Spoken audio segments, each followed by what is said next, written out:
The existence of Solomon's sea trade brought strength and wealth to his land. It also brought the most famous woman of the time to him with a sense of need and humility.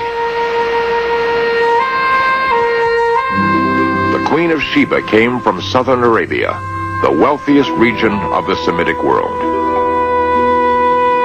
She brought gold, supposedly from her mines, frankincense and myrrh from deserts in her kingdom, and spices and other goods derived from her trades in India. Solomon, with his Phoenician ships, obviously disturbed very much the overland route, and as they were after the same raw materials and after the same trading partners, the obvious thing to do was to make a common enterprise. And so the lady came up to talk to the king, and he was clever enough, in this case, to say, okay, let's do it together. She had arrived with a great train of camels. The camel had only recently been domesticated. It had opened up the possibilities of trade across the waterless desert.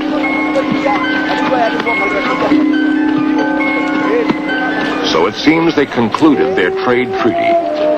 In return, Israel would have provided her with agricultural produce and manufactured products of third countries like Phoenicia. The queen was certainly impressed by what she had seen. Thy prosperity exceedeth the fame which I heard. Silver was nothing accounted of in the days of Solomon. Everything at his court was made of gold. But where did it all come from? While the queen was in Jerusalem, another cargo of gold and precious stones arrived from Solomon's port in the Red Sea. This jar was labeled Gold of Ophir. Ophir certainly existed, and it has fascinated biblical scholars for centuries. Where was it? Was it in the East? In Africa? Even America? Modern Israelis called this new town Ophira because they believe that Solomon's mines are somewhere nearby in the mountains of southern Sinai.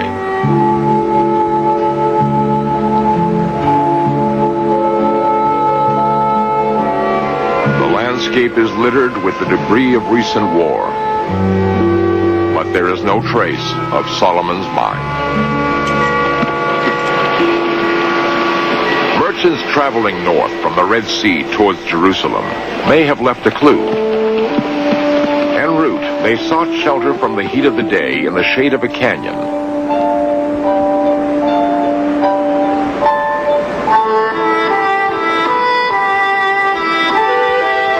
As they whiled away the hours, they sometimes carved their names on the rocks.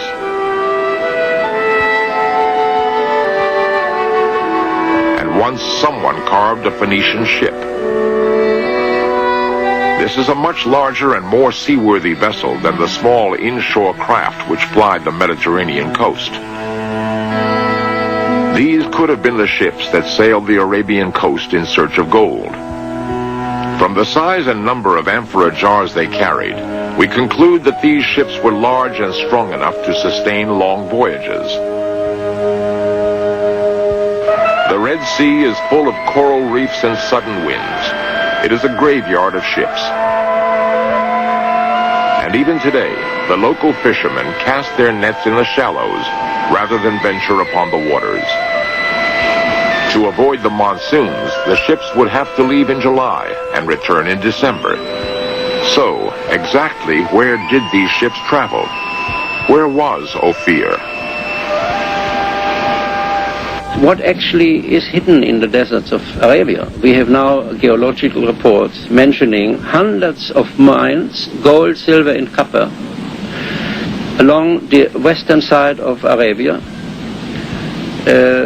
where a lot of ancient remains have been found, traces of metal making.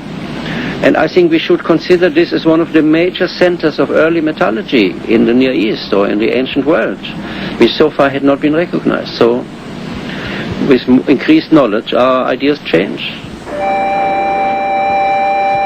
In the desolate mountains of the Sinai lie the great mines of Timna.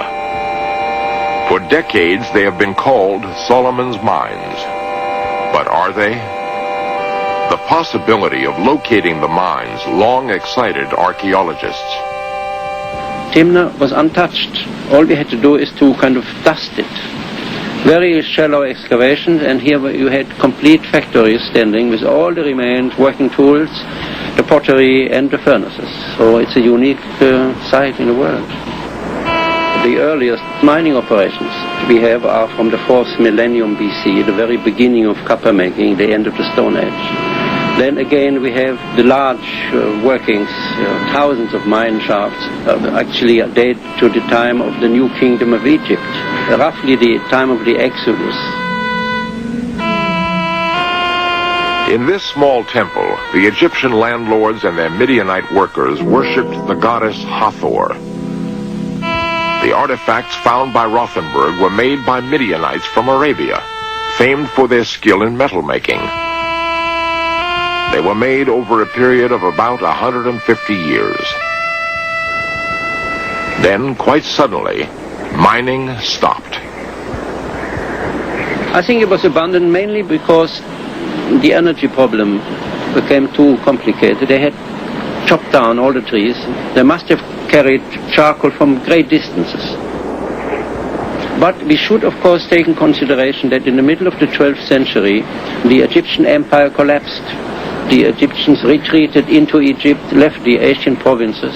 We have not found any remains whatsoever that could be collected to Israel.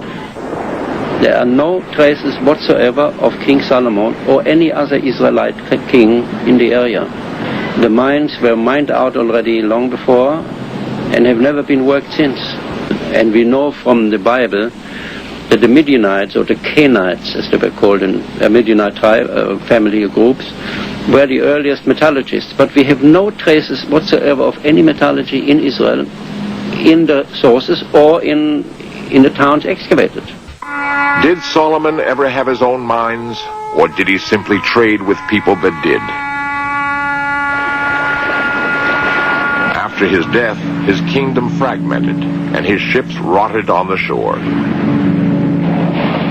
Solomon's trading partnership with the Phoenicians had made him the richest man in the world. The magnificence of his wealth was never to be seen again in Israel.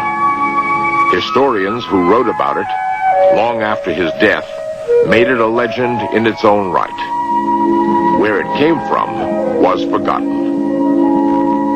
All that was left was a memory of untarnished glory.